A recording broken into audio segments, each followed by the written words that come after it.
नमस्कार दोस्तों, स्वागत है आप सभी का संकल्प स्टडी पॉइंट उत्तराखंड में। तो दोस्तों आज हम देखेंगे हिंदी से। दोस्तों आज का हमारा प्रैक्टिस सेट रहेगा 30 और इससे पहले जो है दोस्तों हिंदी से जो है 29 प्रैक्टिस सेट कंप्लीट हो चुके हैं दोस्तों, जिनको आप प्लेलिस्ट में जाके देख सकते हैं।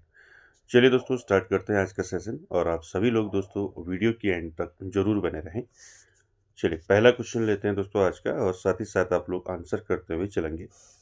पहला क्वेश्चन क्या है देखिए, और ये सारे क्वेश्चन दोस्तों आपकी सिलेबस के अकॉर्डिंग ही तैयार किए जा रहे हैं। पहला क्वेश्चन देखिए, पहला क्या है। पहला है आध्यात्मिक रंग के चश्मे आजकल बहुत सस्ते हो गए हैं, यह उक्ति शुक्ल जी ने किसके विषय में कही है। ऑप्शन देखिए, गीत गोविंद, रामचरितमानस, पद्मावत या फिर विद्यापति की पदावली। क्या हो जाएगा राइट आंसर यहाँ पर।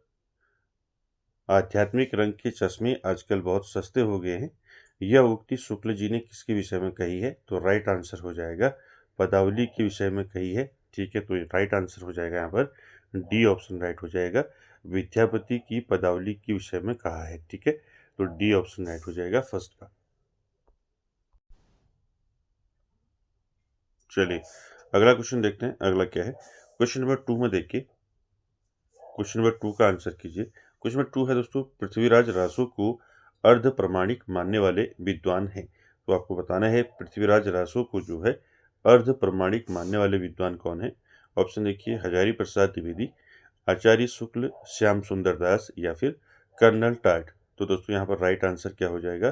पृथ्वीराज रासो को अर्ध प्रमाणिक मानने वाले विद्वान है, राइट आंसर हो जाएगा हजारी प्रसाद द्विवेदी। ठीक है, तो यहाँ पर ए ऑप्शन राइट हो जाएगा, हजारी प्रसाद द्विवेदी।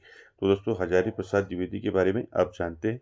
ठीक है, यहाँ से आपको कई प्रकार के यहाँ से क्वेश्चन पूछे जा सकते हैं हजारी प्रसाद द्विवेदी जी से। देखिए यहाँ से सबसे पहले आपको याद रखना है, इनका जो जन्म हुआ था पूछा जा सकता है, जन्म कब हुआ था। ठीक है, इनका जन्म हुआ था 1907 में। कहाँ हुआ था, बलिया उत्तर प्रदेश में। ठीक है, कहाँ हुआ था, बलिया उत्तर प्रदेश में दोस्तों जन्म हुआ था हजारी प्रसाद द्विवेदी जी का। ठीक है, साथ ही साथ दोस्तों इनकी प्रमुख रचनाएं पूछी जाती हैं। ठीक है, साथ ही साथ इनको जो है साहित्य अकेडमी अवार्ड मिला था। ठीक है, साहित्य अकादमी अवार्ड कब मिला था तो ये भी आपको याद रखना है। ठीक है, किसके लिए मिला था, तो ये सारी चीज़ें आपको याद रखनी। सबसे पहले दोस्तों इनकी प्रमुख रचनाओं की बात करें तो प्रमुख रचनाएं जो हैं हजारी प्रसाद द्विवेदी जी की आपको याद रखनी। आप सभी ने जो है इनको कई बार पढ़ा होगा हजारी प्रसाद द्विवेदी जी को। ठीक है, इनकी प्रमुख रचनाओं की बात करें तो प्रमुख रचनाएं कौन कौन सी हैं, जैसे आपका बाण भट्ट की आत्मकथा हो गया। ठीक है, हिंदी साहित्य की भूमिका भी है इनका। ठीक है, तो देखिए पहला याद रखेंगे, बाण भट्ट की आत्मकथा। ठीक है, बाण भट्ट की आत्मकथा हो गया। ठीक है, दूसरा याद रखेंगे अशोक के फूल। ठीक है, क्या याद रखेंगे, अशोक के फूल, अशोक के फूल। ठीक है, साथ ही साथ आपको याद रखना है निबंध संग्रह है इनका। ठीक है, अशोक के फूल, और साथ ही साथ दोस्तों कल्पलता हो गया। ठीक है, कल्पलता, कल्पलता के साथ साथ याद रखना है विचार और वितर्क भी इनकी रचना है। ठीक है, क्या है, विचार और वितर्क। ठीक है, विचार और वितर्क। ठीक है, विचार और वितर्क भी इनकी रचना है। ठीक है, साथ ही साथ जो है आपने पढ़ा होगा कुटज। ठीक है, क्या है, कुटज, कुटज इनकी रचना है। ठीक है, कुटज के साथ साथ आलोक पर्व। ठीक है, इंपॉर्टेंट है इनका आलोक पर्व। ठीक है, आलोक पर्व भी याद रखेंगे, आलोक पर्व। ठीक है, आलोक पर्व के साथ साथ आपको याद रखना है अनामदास का पोथा। ठीक है, क्या याद रखना है, अनामदास का पोथा। ठीक है, नोट कर लें इसको, अनामदास का पोथा। तो ये सारी रचनाएं किसकी हैं, हजारी प्रसाद द्विवेदी जी की हैं। ठीक है, जिसमें आपका हिंदी साहित्य की भूमिका भी लिखी थी उन्होंने 1940 में। ठीक है, तो ये सारी रचनाएं आपको याद रखनी है हजारी प्रसाद द्विवेदी जी से। ठीक है, इनको दोस्तों साहित्य अकादमी पुरस्कार मिला था आलोक पर्व के लिए। ठीक है, पूछा गया है पहले भी क्वेश्चन। ठीक है, आपको याद रखना है आलोक पर्व के लिए जो है दोस्तों हजारी प्रसाद द्विवेदी जी को जो है कब मिला था साहित्य अकादमी अवार्ड। तो ये याद रखेंगे आलोक पर्व के लिए इनको जो है साहित्य अकादमी पुरस्कार मिला था 1973 में। ठीक है, नोट कर लें 1973 में इनको क्या मिला था, साहित्य अकादमी पुरस्कार मिला था। किसके लिए मिला था, तो आलोक पर्व के लिए मिला था, याद रखेंगे दोस्तों। ठीक है, ये पूछा गया है पहले भी। चलिए आगे चलते हैं क्वेश्चन नंबर 3 में। चलिए क्वेश्चन नंबर 3 का आंसर करेंगे। क्वेश्चन नंबर 3 है दोस्तों, एक नार ने अचरज किया, सांप मार पिंजरे में दिया। काव्य पंक्ति के रचयिता बताने हैं आपको। ठीक है, क्वेश्चन नंबर 3 में क्या बता रहे हैं, देखिए ये पंक्तियां जो हैं किसकी हैं बताना है। एक नार ने अचरज किया, सांप मार पिंजरे में दिया। तो दोस्तों ऑप्शन देखिए, चंद्र कवि, केदार कवि, भारतेंदु या फिर खुसरो। क्या हो जाएगा राइट आंसर। क्वेश्चन नंबर 3 का राइट आंसर क्या हो जाएगा, ये काव्य पंक्तियां दोस्तों किसकी हैं, ये हैं खुसरो की। ठीक है, तो यहाँ पर डी ऑप्शन आपका यहाँ पर राइट हो जाएगा। ठीक है, खुसरो की पंक्तियां हैं दोस्तों, एक नार ने अचरज किया, सांप मार पिंजरे में दिया। ठीक है, तो सही उत्तर क्या हो जाएगा, अमीर खुसरो। ठीक है, अमीर खुसरो की एक प्रसिद्ध पहेली है दोस्तों। ठीक है, याद रखेंगे। चलिए आगे चलते हैं क्वेश्चन नंबर 4 में। क्वेश्चन नंबर 4 का आंसर करेंगे। क्वेश्चन नंबर 4 है दोस्तों, आदिकाल में बालनाथ किसे कहा गया है। ठीक है, आपको बताना है आदिकाल में बालनाथ किसे कहा गया है। ऑप्शन देखिए, गोरखनाथ, सरहपा, मत्स्येंद्रनाथ या फिर जालंधर नाथ। क्या हो जाएगा राइट आंसर। आदि काल में जो है बालनाथ किसे कहा गया है। ठीक है, बताइए बालनाथ किसे कहा गया है आदिकाल में। तो राइट आंसर हो जाएगा क्वेश्चन नंबर 4 का जालंधर नाथ। ठीक है, तो यहाँ पर डी ऑप्शन राइट हो जाएगा। जालंधर नाथ को जो है आदिकाल में बालनाथ कहा जाता है। ठीक है, तो डी ऑप्शन यहाँ पर राइट हो जाएगा। ठीक है, आगे चलते हैं क्वेश्चन नंबर 5 में। क्वेश्चन नंबर 5 का आंसर करेंगे। क्वेश्चन नंबर 5 है, गोरखनाथ के हठ योग पर किसका प्रभाव है। ठीक है, ऑप्शन देखिए, पाणिनि, पतंजलि, सरहपा या फिर इनमें से कोई नहीं। क्या हो जाएगा राइट आंसर क्वेश्चन नंबर 5 का, गोरखनाथ के हठ योग पर किसका प्रभाव है। तो राइट आंसर हो जाएगा क्वेश्चन नंबर 5 का, क्या हो जाएगा, पतंजलि का। ठीक है, तो यहाँ पर बी ऑप्शन राइट हो जाएगा। ठीक है, हठ योग पर किसका प्रभाव है, पतंजलि का। ठीक है, तो बी ऑप्शन राइट हो जाएगा। बात करें दोस्तों गुरु गोरखनाथ की। ठीक है, तो गुरु गोरखनाथ आप जानती हैं दोस्तों। ठीक है, गुरु गोरखनाथ आप याद रखेंगे, इनको जो है नाथ संप्रदाय का संस्थापक माना जाता है। ठीक है, नाथ संप्रदाय। ठीक है, नाथ संप्रदाय का संस्थापक आपको पूछा जा सकता है, तो याद रखेंगे गुरु गोरखनाथ। ठीक है, गुरु गोरखनाथ दोस्तों ये जो है 11वीं शताब्दी की एक महान जो है संत थे। ठीक है, 11वीं शताब्दी के क्या थे, एक महान संत। ठीक है, महान संत। साथ ही साथ याद रखेंगे जो गुरु गोरखनाथ है दोस्तों, ये जो है भगवान शिव का इनको अवतार माना जाता है। ठीक है, भगवान शिव का।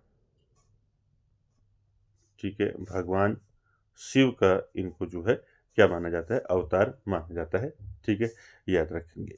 चलिए आगे चलते हैं क्वेश्चन नंबर 6 में। क्वेश्चन नंबर 6 का आंसर करेंगे, इनमें से रामानंद का शिष्य कौन सा नहीं है। यहाँ पर बताना है कि इनमें से रामानंद का शिष्य कौन नहीं है। ठीक है, ऑप्शन देखिए, कबीर, पीपा, धन्ना, चतुर्बुद्ध दास। क्या हो जाएगा राइट आंसर क्वेश्चन नंबर 6 का, रामानंद का शिष्य कौन नहीं है। तो देखिए, कबीर, पीपा, धन्ना और चतुर्भुज दास। क्या हो जाएगा राइट आंसर यहाँ पर क्वेश्चन नंबर 6 का, बताइए। तो रामानंद का शिष्य कौन नहीं है इसमें, तो राइट आंसर हो जाएगा चतुर्भुज दास। ठीक है, चतुर्भुज दास जो है ये रामानंद के शिष्य नहीं है, तो डी ऑप्शन राइट हो जाएगा। ठीक है, क्वेश्चन नंबर 6 में। साथ ही साथ जो स्वामी रामानंद हैं दोस्तों, इनके जो है टोटल कितने शिष्य थे, इनके टोटल जो है कुल जो है कितने शिष्य थे तो पूछे जा सकते हैं। ठीक है, कुल इनके जो है आपके 12 शिष्य थे प्रमुख। ठीक है, 12 जो है प्रमुख शिष्य थे। ठीक, इनके नाम आपको पूछे जा सकते हैं। ठीक है, इन सभी जो है शिष्यों के नाम आपको याद रखने हैं 12 के 12। ठीक है, तो स्वामी रामानंद के 12 प्रमुख शिष्य थे, जिनमें नाम आता है कबीर का। ठीक है, याद रखेंगे कबीर हो गया, कबीर के साथ साथ याद रखेंगे रैदास हो गया। ठीक है, कबीर, रैदास। ठीक है, रैदास के साथ साथ याद रखेंगे धन्ना। ठीक है, धन्ना के साथ साथ याद रखेंगे पीपा। ठीक है, धन्ना हो गया, पीपा हो गया, पीपा के साथ साथ याद रखेंगे सेन।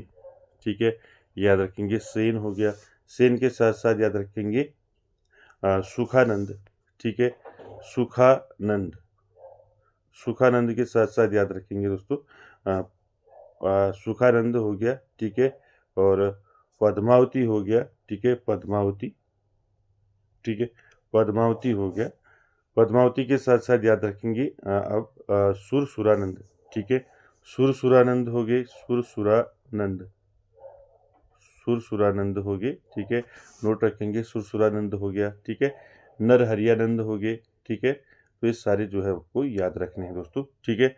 12 जो हैं ये शिष्य रहे हैं दोस्तों स्वामी रामानंद की, ठीक है। स्वामी रामानंद के शिष्यों में जो है आपका सगुण और निर्गुण दोनों विचारधाराओं के संत जो है शामिल थे, ठीक है। याद रखेंगे इनके जो है रामानंद के जो है 12 शिष्य थे, और ये 12 जो है दोस्तों क्या थे, ये 12 जो है सगुण और निर्गुण दोनों विचारधाराओं के संत थे। इसमें जो है आपके निर्गुण और आपके सगुण, ठीक है, निर्गुण और सगुण जो है दोनों जो है दोस्तों इसमें आपके क्या थे, दोनों विचारधाराओं के संत इसमें शामिल थे। चलिए आगे चलते हैं क्वेश्चन नंबर 7 में। क्वेश्चन नंबर 7 का आंसर करेंगे राघवानंद जी किस प्रमुख व्यक्ति के गुरु थे। आपको बताना है राघवानंद जो है ये किसके जो है गुरु थे। ऑप्शन देखिए कबीर, रामानंद, सूरदास या फिर माधवाचार्य। क्या हो जाएगा राइट आंसर इसमें।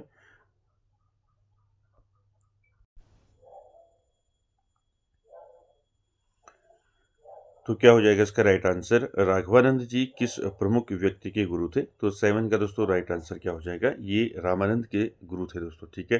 तो यहाँ पर बी ऑप्शन राइट हो जाएगा, रामानंद के गुरु थे, कौन थे, राघवानंद, ठीक है, याद रखेंगे इसको। चलिए क्वेश्चन नंबर 8 का आंसर करेंगे। क्वेश्चन नंबर 8 है दोस्तों, गुरु नानक का जन्म जो है किस सन में हुआ था। आपको बताना है गुरु नानक का जन्म जो है कब हुआ था। तो आप सभी जानते हैं गुरु नानक का जन्म कब हुआ था, बताइए।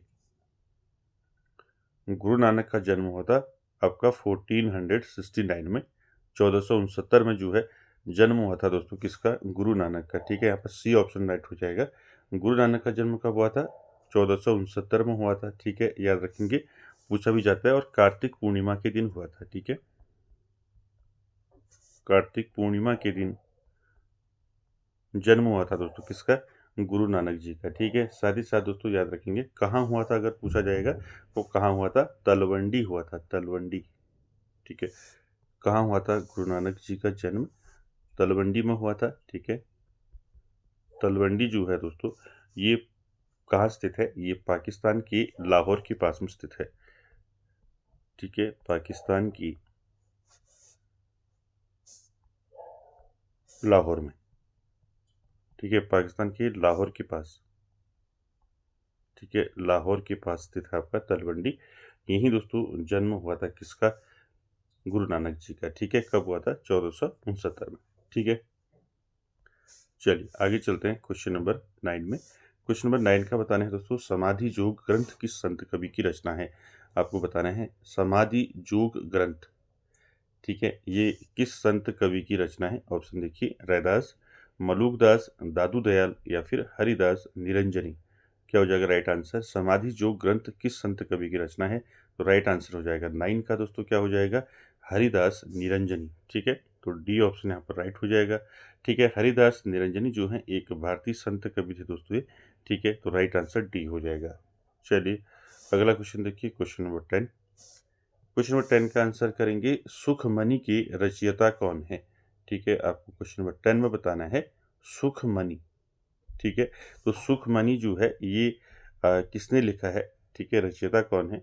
ऑप्शन देखिए गुरु नानक, गुरु अंगद, गुरु अर्जुन देव या फिर गुरु अमरदास। क्या हो जाएगा राइट आंसर यहाँ पर क्वेश्चन नंबर 10 का, सुखमणि साहिब पूरा नाम है इसका, ठीक है। इस रचना का पूरा नाम क्या है, सुखमणि साहिब, ठीक है।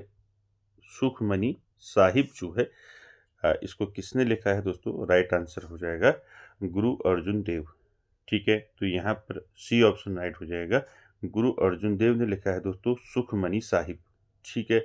साथ ही साथ दोस्तों गुरु अर्जुन देव से आपको पूछे जा सकते हैं क्वेश्चन, ठीक है। गुरु अर्जुन देव जो है ये सिखों के जो है कौन से नंबर के गुरु थे, ये 5वें गुरु थे सिख धर्म के, ठीक है, 5वें। ठीक है, 5वें गुरु थे। साथ ही साथ दोस्तों आपको याद रखना है गुरु अर्जुन देव ने ही जो है दोस्तों अमृतसर में स्वर्ण मंदिर की स्थापना की थी। ठीक है, स्वर्ण मंदिर, ठीक है, स्वर्ण मंदिर अमृतसर, ठीक है, स्वर्ण मंदिर अमृतसर, ठीक है, अमृतसर का स्वर्ण मंदिर जो है स्थापना किसने की थी स्वर्ण मंदिर की, तो याद रखेंगे गुरु अर्जुन देव। ठीक है, साथ ही साथ दोस्तों गुरु अर्जुन देव ने जो है गुरु ग्रंथ साहिब का संपादन किया। ठीक है, पूछा जाता है तो देखिए यहाँ पर आपको याद रखना है गुरु ग्रंथ साहिब। ठीक है, पूछा जाता है कि गुरु ग्रंथ साहिब, ठीक है, गुरु ग्रंथ साहिब या इसी को हम क्या बोलते हैं आदि ग्रंथ बोलते हैं। ठीक है, आदि ग्रंथ,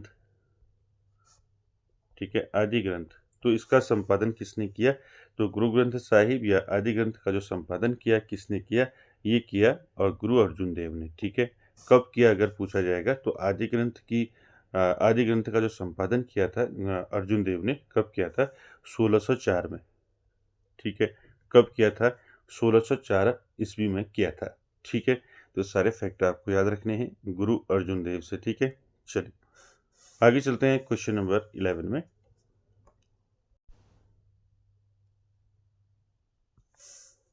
चलिए क्वेश्चन नंबर 11 का आंसर करेंगे। क्वेश्चन नंबर 11 है दोस्तों औरंगजेब के दरबारी कवि का नाम है, तो आपको बताना है क्वेश्चन नंबर 11 में औरंगजेब के दरबारी कवि कौन थे। ऑप्शन देखिए भूषण, पद्माकर, कालिदास त्रिवेदी या फिर बेनी बंदीजन। क्या हो जाएगा राइट आंसर क्वेश्चन नंबर 11 में औरंगजेब के दरबारी कवि का नाम बताना है, तो राइट आंसर हो जाएगा कालिदास त्रिवेदी। ठीक है, सी ऑप्शन राइट हो जाएगा। ये किसके दरबार में थे, औरंगजेब के, कालिदास त्रिवेदी। साथ ही साथ दोस्तों कालिदास त्रिवेदी से आपको याद रखना है ये दोस्तों रीतिकाल के कवि रहे हैं। ठीक है, रीतिकाल के कवि रहे हैं कालिदास त्रिवेदी दोस्तों। इनकी प्रमुख रचनाएं पूछी जा सकती हैं। ठीक है, प्रमुख इनकी जो रचनाएं हैं कौन कौन सी हैं, तो ये याद रखनी है आपने। ठीक है, कौन कौन सी रचनाएं हैं इनकी प्रमुख, जैसे आपका कालिदास हजारा। ठीक है, याद रखेंगे कालिदास। ठीक है, पूछा जा सकता है आपको कालिदास हजारा जो है किसकी रचना है। ठीक है, हजारा, तो ये किसकी रचना है, कालिदास हजारा, ये कालिदास त्रिवेदी की रचना है। ठीक है, साथ ही साथ दोस्तों वर वधु विनोद इनकी रचना है। ठीक है, जंजीरा बंद इनकी रचना है। ठीक है, जंजीरा बंद, ठीक है, जंजीरा बंद, ठीक है, जंजीरा बंद जो है ये किसकी रचना है पूछा जा सकता है, तो कालिदास त्रिवेदी की रचना है। ठीक है, वर वधु विनोद इनकी रचना है। ठीक है, वर वधु विनोद, ठीक है, वर वधु विनोद। ठीक है, तो ये सारी रचनाएं किसकी हैं, तो ये सारी रचनाएं कालिदास त्रिवेदी जी की हैं और ये रीतिकाल के कवि रहे हैं। तो यहाँ पर सी ऑप्शन राइट हो जाएगा और ये किसके दरबार में थे, औरंगजेब के। ठीक है, चलिए आगे चलते हैं। हिंदी नवरत्न की रचयिता है, आपको क्वेश्चन नंबर 12 में बताना है हिंदी नवरत्न की रचयिता कौन है। ऑप्शन देखिए भूषण, मिश्र बंधु, मुबारक या फिर वृंद कवि। क्या हो जाएगा राइट आंसर क्वेश्चन नंबर 12 का, हिंदी नवरत्न के रचयिता कौन है, तो राइट आंसर हो जाएगा मिश्र बंधु। ठीक है, तो बी ऑप्शन राइट हो जाएगा मिश्र बंधु। ठीक है, हिंदी नवरत्न जो है दोस्तों ये मिश्र बंधुओं द्वारा लिखा गया था हिंदी नवरत्न, और मिश्र बंधुओं द्वारा यहाँ पर याद रखेंगे मिश्र बंधुओं में कौन कौन आते हैं, ये भी आपको याद रखना है कौन कौन आते हैं, गणेश बिहारी मिश्र, श्याम बिहारी मिश्र और सुखदेव बिहारी मिश्र। ठीक है, तो ये मिश्र बंधु याद रखेंगे। ठीक है, पहला याद रखेंगे गणेश बिहारी मिश्र, गणेश बिहारी मिश्र। ठीक है, दूसरा याद रखेंगे, ठीक है, दूसरा याद रखेंगे श्याम बिहारी मिश्र। ठीक है, श्याम बिहारी, ठीक है, श्याम बिहारी मिश्र। ठीक है, और तीसरा याद रखेंगे सुखदेव बिहारी मिश्र। ठीक है, सुखदेव बिहारी मिश्र। ठीक है, तो याद रखेंगे मिश्र बंधुओं के द्वारा दोस्तों इसकी रचना की थी हिंदी नवरत्न की। ठीक है, इसमें हिंदी नवरत्न में इसमें जो है दोस्तों ये जो है आपका हिंदी के 9 सर्वश्रेष्ठ कवियों का इसमें समावेश है। ठीक है, जिसमें आपके प्रमुख हैं तुलसीदास, सूरदास, बिहारी लाल, भूषण, केशवदास, मतीराम, ठीक है, चंद्र बरदाई, ये सारे लोग जो है इसमें हैं, ठीक है। तो याद रखेंगे हिंदी नवरत्न जो है हिंदी के 9 सर्वश्रेष्ठ कवियों का इसमें समावेश है और इसको लिखा था दोस्तों किसने? मिश्र बंधुओं ने, ठीक है। मैंने बता दिया मिश्र बंधु कौन थे, ठीक है। तो बी ऑप्शन यहाँ पर राइट हो जाएगा। चलिए आगे चलते हैं क्वेश्चन नंबर 13 में। क्वेश्चन नंबर 13 है दोस्तों, क्या है देखिए, अलग शतक और तिलक शतक के रचयिता कौन है? आपको बताना है अलग शतक और तिलक शतक जो है ये किसने लिखे हैं, ठीक है। ऑप्शन देखिए, रसलीन, रसखान, आलम शेख या फिर मुबारक बिलग्रामी। क्या हो जाएगा राइट आंसर? क्वेश्चन नंबर 13 का अलग शतक और तिलक शतक के रचयिता कौन है? तो राइट आंसर हो जाएगा मुबारक बिलग्रामी, ठीक है। तो यहाँ पर डी ऑप्शन राइट हो जाएगा। ये रचनाएं किसकी हैं? अलग शतक और तिलक शतक मुबारक बिलग्रामी की हैं, ठीक है। मुबारक बिलग्रामी का दोस्तों आपको पूछा जा सकता है, इनका पूरा नाम है सैयद मुबारक अली बिलग्रामी, ठीक है। क्या नाम है इनका पूरा? याद रखेंगे, पूछा जा सकता है आपको सैयद, ठीक है, सैयद मुबारक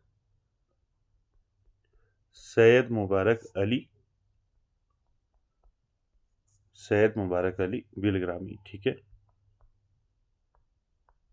बिलग्रामी।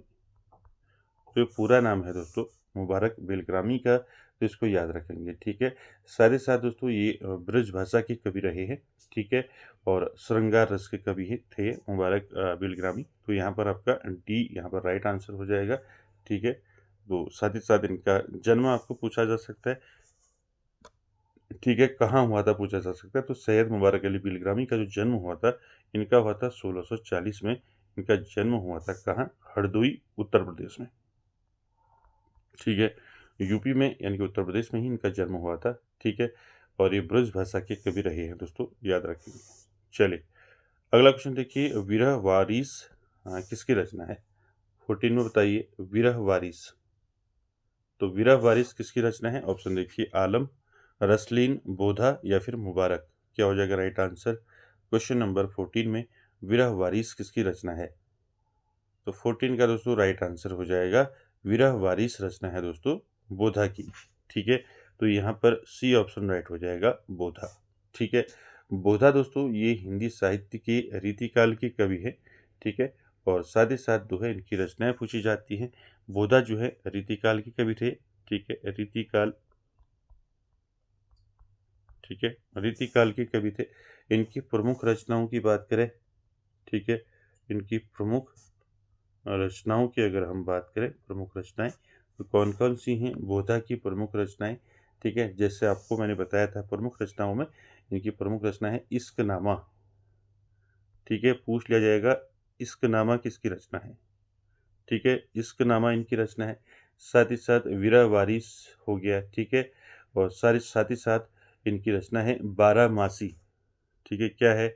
बारहमासी, ठीक है, बारहमासी, ठीक है। साथ ही साथ याद रखेंगे फूलमाला इनकी रचना है, ठीक है, फूलमाला। फूलमाला के साथ साथ याद रखेंगे इनकी रचना है दोस्तों, क्या रचना है इनकी? बाग वर्णन, ठीक है, बाग वर्णन, ठीक है। तो ये सारी रचनाएं किसकी हैं? ये सारी रचनाएं हैं दोस्तों बोधा की, ठीक है।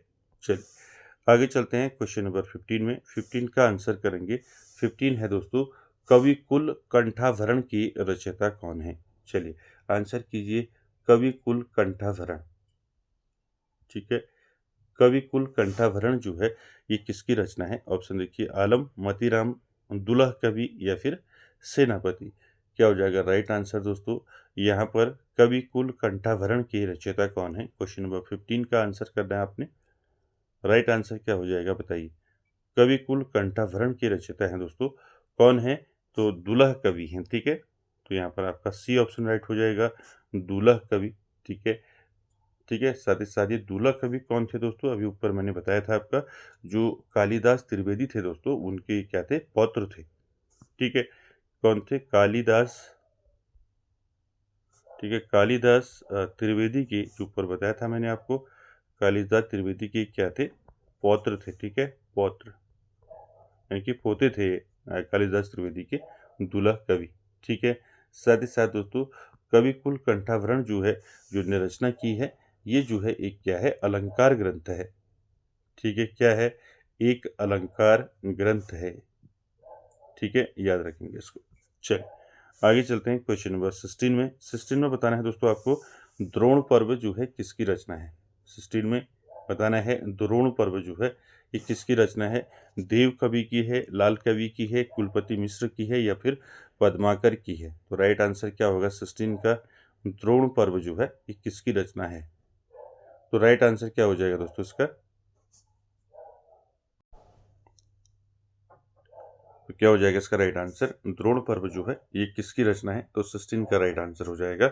ये जो रचना है दोस्तों ये है आपका कुलपति मिश्र की रचना। ठीक है, कुलपति मिश्र की रचना है आपका द्रोण पर्व। याद रखेंगे, कुलपति मिश्र की बात करें दोस्तों, कुलपति मिश्र जो है ये पूछा जाता है ये किसके दरबार में जो है ये कवि थे कुलपति मिश्र। साथ ही साथ इनकी प्रमुख रचनाएं। ठीक है, और साथ ही साथ याद रखेंगे कुलपति मिश्र जो है, पहला तो आपको याद रखना है ये क्या थे, ये रीतिकाल के प्रमुख कवि हैं। ठीक है, रीतिकाल के, ठीक है, रीतिकाल के प्रमुख कवि हैं कुलपति मिश्र। ठीक है, ये दोस्तों जय सिंह के दरबार में थे। ठीक है, जयपुर के राजा थे जय सिंह। ठीक है, जय सिंह के दरबार में रहे हैं दोस्तों ये। ठीक है, जय सिंह के दरबार में थे कौन, कुलपति मिश्र। ठीक है, जय सिंह जो है ये जयपुर के राजा थे दोस्तों, इनके दरबार में कौन थे, कुलपति मिश्र। ठीक है, याद रखेंगे। कुलपति मिश्र की जो प्रमुख रचना है दोस्तों, इसको याद रखेंगे, प्रमुख रचना है इनकी रस रहस्य। ठीक है, याद रखेंगे, रस रहस्य जो है इनकी प्रमुख रचना है, रस रहस्य। ठीक है, इसको नहीं भूलना है। ठीक है, रस रहस्य जो है ये किसकी रचना है, कुलपति मिश्र की प्रमुख रचना है। ठीक है, अन्य ग्रंथों की बात करें तो इनकी अन्य रचना है, जैसे आपका संग्राम सार हो गया, द्रौपदी वर्णन हो गया। ठीक है, ये भी याद रखेंगे, द्रौपदी वर्णन। ठीक है, द्रौपदी वर्णन जो है ये किसकी रचना है, ये है आपका कुलपति मिश्र की रचना। ठीक है, संग्राम सार है। ठीक है, याद रखेंगे, संग्राम सार। ठीक है, संग्राम सार किसकी रचना है, ये भी जो है कुलपति मिश्र की है। ठीक है, तो ये सारे जो हैं आपको रचनाएं याद रखनी है। ठीक है, चलिए अगला क्वेश्चन देखिए, क्वेश्चन नंबर 17। क्वेश्चन नंबर 17 में बताना है दोस्तों रस का साक्षात अवतार किसे माना गया है। तो आपको यहाँ पर बताना है रस का साक्षात अवतार जो है किसे माना गया है, बोधा को, आलम को, घनानंद को या फिर रस निधि को। क्या हो जाएगा यहाँ पर राइट आंसर, रस का साक्षात अवतार किसे माना गया है। तो 17 का राइट आंसर हो जाएगा आपका घनानंद। ठीक है, तो यहाँ पर सी ऑप्शन राइट हो जाएगा, घनानंद। और घनानंद आप जानती हैं दोस्तों, ये हिंदी साहित्य की रीतिमुक्त काव्यधारा के कवि हैं। ठीक है, रीतिमुक्त। ठीक है, रीतिमुक्त काव्यधारा के कवि हैं घनानंद। साथ ही साथ दोस्तों घनानंद से आपको याद रखना है इनकी प्रमुख रचनाएं जो हैं आपको याद रखनी है। ठीक है, साथ ही साथ जो है ये आपको याद रखना है, घनानंद को जो है दोस्तों अन्य नाम से भी जाना जाता था। ठीक है, किस नाम से जाना जाता था घनानंद को, ये भी याद रखेंगे। इनको आनंद घन के नाम से भी जाना जाता है। ठीक है, याद रखेंगे, आनंद घन।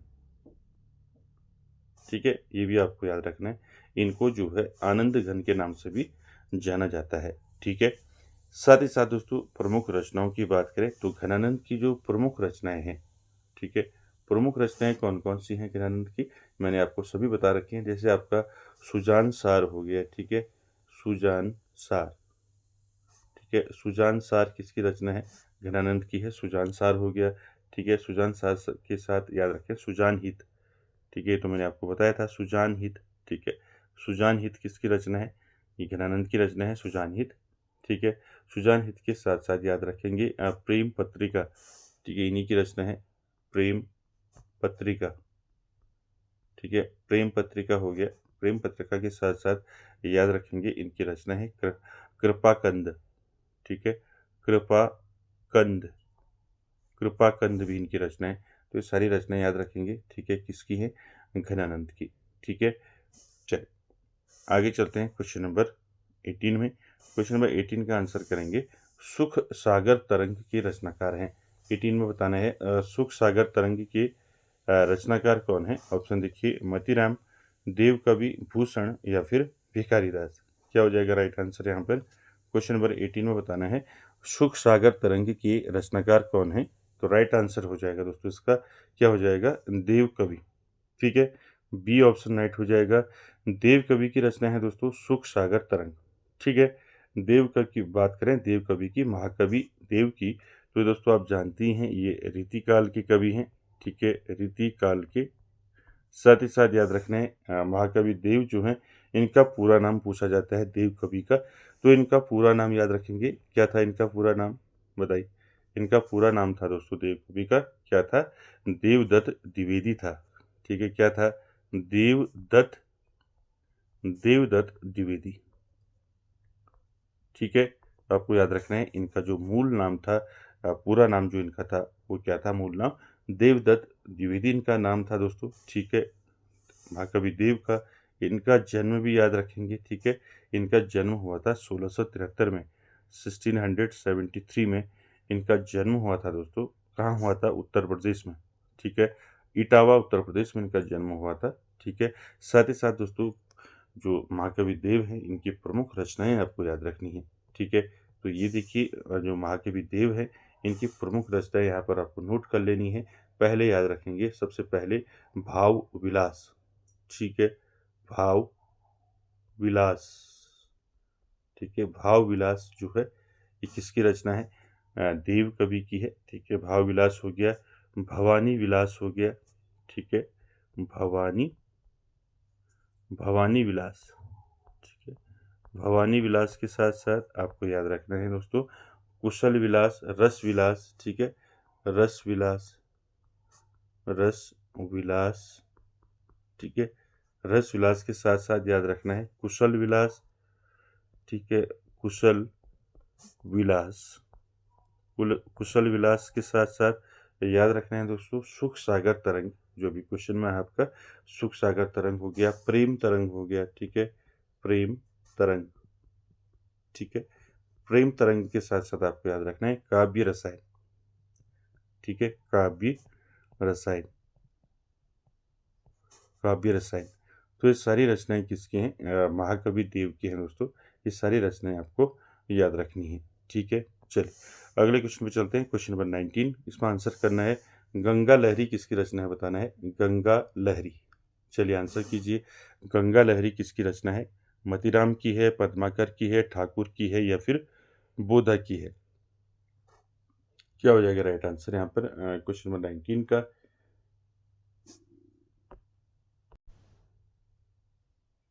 क्या हो जाएगा राइट आंसर, गंगा लहरी किसकी रचना है, तो 19 का राइट आंसर हो जाएगा ये गंगा लहरी जो रचना है ये किसकी है, पद्माकर की है। ठीक है, बी ऑप्शन यहाँ पर आपका राइट हो जाएगा। गंगा लहरी किसकी रचना है, पद्माकर की है। ठीक है, पद्माकर की जो है अन्य प्रमुख रचनाएं आपको याद रखनी है। कौन कौन सी प्रमुख रचनाएं हैं इनकी, जैसे आपका प्रबोध पचासा।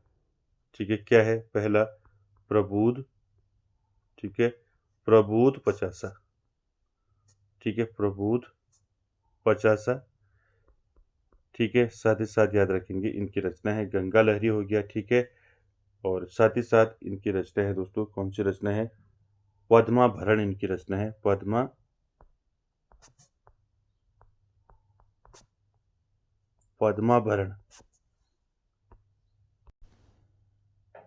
ठीक है, तो प्रबोध पचासा हो गया, पद्माभरण हो गया, और साथ ही साथ याद रखेंगे हिम्मत बहादुर बिरुदावली। ठीक है, ये इंपॉर्टेंट है, पूछा गया है। ठीक है, हिम्मत बहादुर। ठीक है, हिम्मत बहादुर आपका विरुदावली। ठीक है, विरुदावली। तो ये सारी रचनाएं किसकी हैं, ये सारी रचनाएं पद्माकर की हैं दोस्तों, याद रखेंगे प्रबोध पचासा, पद्माभरण, हिम्मत बहादुर, बिरुदावली। ठीक है, याद रखेंगे इसको। चलिए आगे चलते हैं क्वेश्चन नंबर 20 में, और आज का आखिरी क्वेश्चन आपको बताना है साहित्यानंद किसकी रचना है। ठीक है, साहित्यानंद जो है ये किसकी रचना है, बताना है देव कवि की है, वृंद कवि की, ग्वाल कवि की, या फिर गोप कवि की। क्या हो जाएगा राइट आंसर, साहित्यानंद जो है ये किसकी रचना है, तो साहित्यानंद जो है दोस्तों ये रचना है आपकी ग्वाल कवि की। ठीक है, तो यहाँ पर आपका राइट आंसर हो जाएगा ऑप्शन सी, ग्वाल कवि।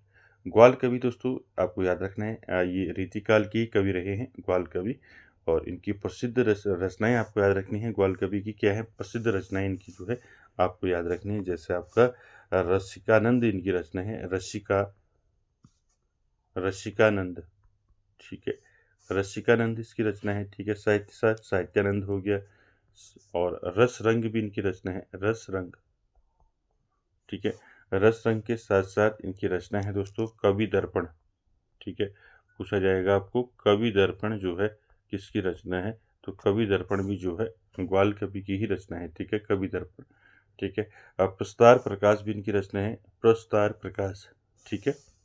क्या है, प्रस्तार प्रकाश, ठीक है। प्रस्तार प्रकाश भी इन्हीं की रचना है, ग्वाल कवि की, ठीक है। तो सारी रचनाएं जो हैं इनकी याद रखेंगे दोस्तों, ठीक है। तो सी ऑप्शन यहाँ पर आपका राइट हो जाएगा। तो दोस्तों आज के सेशन में आपने 20 क्वेश्चन देखे। आई होप आप सभी को अच्छे लगे होंगे, और वीडियो को एंड तक देखने के लिए थैंक यू वेरी मच।